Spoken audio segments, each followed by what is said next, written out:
আসসালামু আলাইকুম। আশা করি সবাই ভালো আছেন। আমিও ভালো আছি আলহামদুলিল্লাহ। অনেকদিন ধরে ইচ্ছা করতেছিল মিষ্টি কিছু খাইতে। তো আজকে হুট করে আবার আমার আম্মা বলতেছে একটু সেমাই রান্না করতে। তাই ভাবলাম সেমাই যখন রান্না করবো আপনাদের সাথে শেয়ার করি।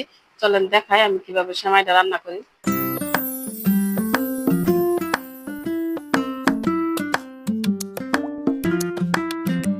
তো দেখেন আমি কিন্তু নিয়ে নিচ্ছি যে এরকম লম্বা সেমাইটা।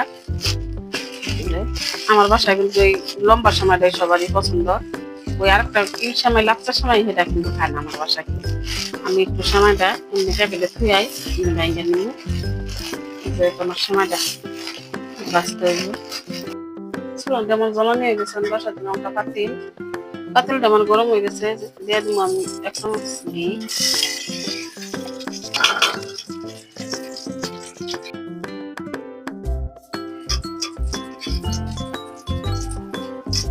আমার ঘরের সবারই এই সময়টা পছন্দ। সবসময় আমি সময়টা রান্না করি গরুর দুধে, কিন্তু আপাতত আমার কাছে গরুর দুধ নাই, বাজারে কিনা দুধ দিয়ে আজকে রান্না করতেছি। ঘিটা আমার গরম হয়ে গেছে, দিয়ে দিব আমি পুরো পোকাটা কিসমিসটা এক বাইর জন্য।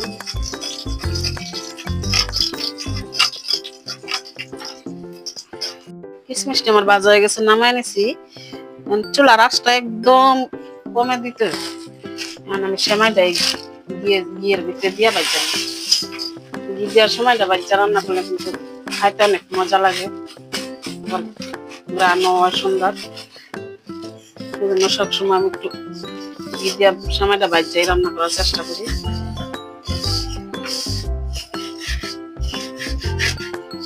অল্প আছে এরকম বাঁচতে হবে না, পুড়ে যাবো। 5 মিনিট আমি বাচ্চা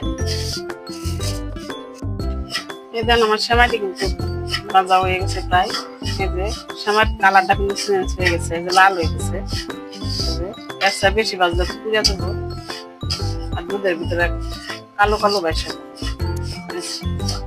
আমি এরকম সেমাইটি বাজ্যা নিছি আর নামাই পাতিলের ভিতরে দিয়ে দেবো। এই যে আড়াইয়ের দুধটাই আনছি, যেহেতু আমার কাছে গরুর দুধটা নাই, আবার বাড়ির থেকে আসলে নিয়ে আসবো, আমাদের তো দুধটা নাই। গরুর দুধ দিয়ে আমি সবসময় সেমাইটা আমার বাসা রান্না করা হয়। এই সময়টা গরুর দুধে রান্না করতে অনেক খাইতে মজা।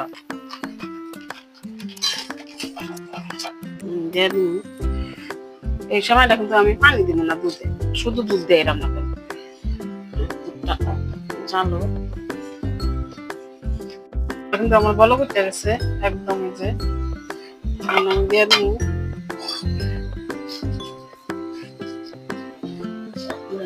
একটা তেজপাতা নিছি, দালচিনি আর এলাচ দিয়ে দিব, ধুয়ে নিচ্ছি সুন্দর করে। দিয়ে আরো কিছুক্ষণ আমি দুধটা জাল দিয়ে নিব, দুধটা একটু ঘন করে নিব।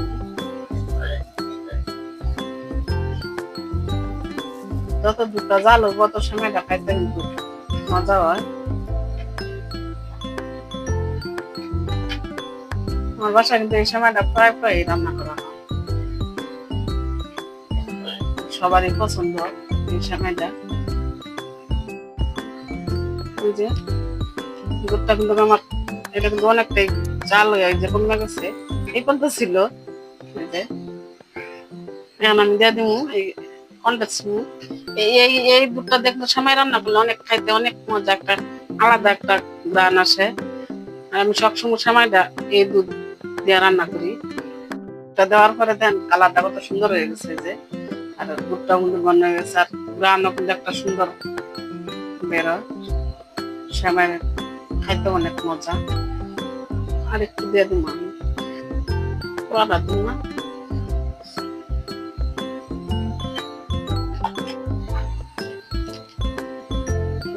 কালারটা চেঞ্জ হয়ে গেছে। আরো আমি 5-10 মিনিট দুধটা ফোটাই নিব। আমি 1 চিমটি পরিমাণ লবণ দিয়ে দেবো, মিষ্টিটা কি করে লবণটা দিলে একটু মিষ্টিটা মানে করা হয়। মিষ্টি জাতীয় জিনিস একটু লবণ দিলে মিষ্টিটা একটু মানে কড়া হয়। আমার দুধটা বলো করতে গেছে, এখন আমি বাচ্চারা হয় সেমাইটা দিয়ে দিই, সবটা হাতে দিয়ে দিই।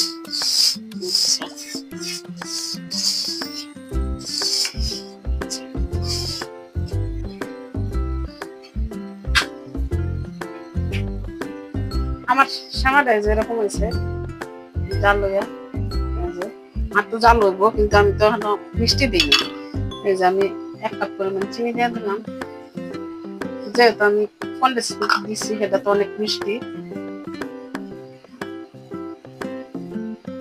চিনিটা গলা পর্যন্ত আমি আরো জাল দিতে থাকবো, লাগতে থাকবো, মনে মনে লাগতে হইব, নাহলে নিচে লাগিয়ে যাওয়ার ভয় আছে।